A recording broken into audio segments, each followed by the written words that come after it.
Mathis, 5 mois, 5 kilos, 55 cm. Un bébé éveillé, en pleine santé, nourri contre vents et marées par Chevalet. J'ai eu un bébé qui est né juste 2 semaines en avant, qui avait un tout petit poids, qui a eu beaucoup de mal à reprendre du poids.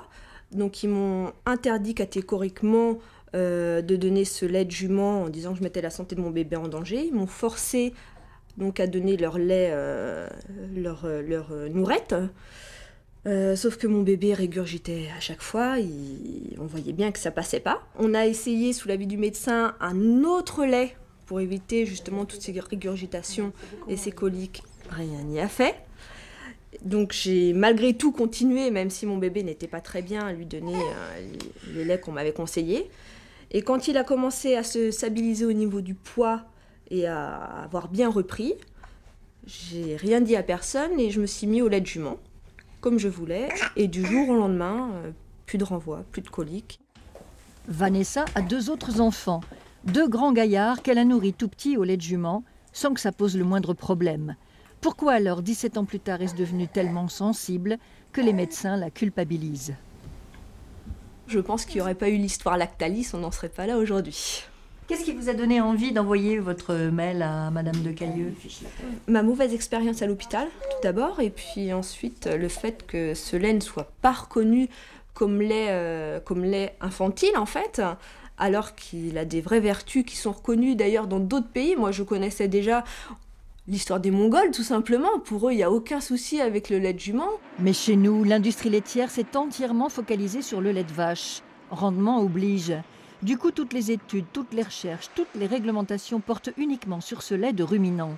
Le lait de jument est bu par l'homme depuis la nuit des temps. On sait qu'il est proche du lait humain, mais on manque d'études sérieuses pour valider ce savoir ancestral.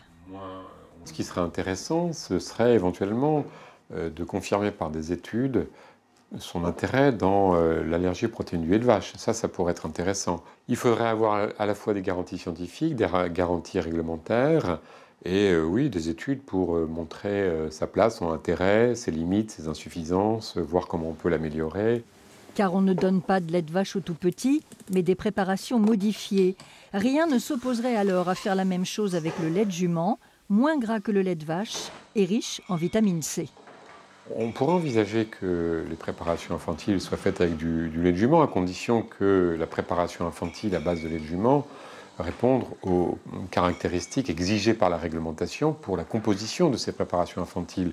Donc on ait des teneurs en lipides, en protéines, en sodium, en calcium, etc., en vitamines qui soient conformes. Mais cela pourrait être envisagé, bien entendu. Comme il est rare, le lait de jument, frais, pasteurisé, est cher. Mais ce n'est pas un problème pour Vanessa. Ça ne me décourage absolument pas, puisqu'il a des tas de vertus, ce lait, aussi bien pour le diabète, le cholestérol, plein d'autres choses, sur l'obésité aussi, puisque c'est un lait qui est très peu gras.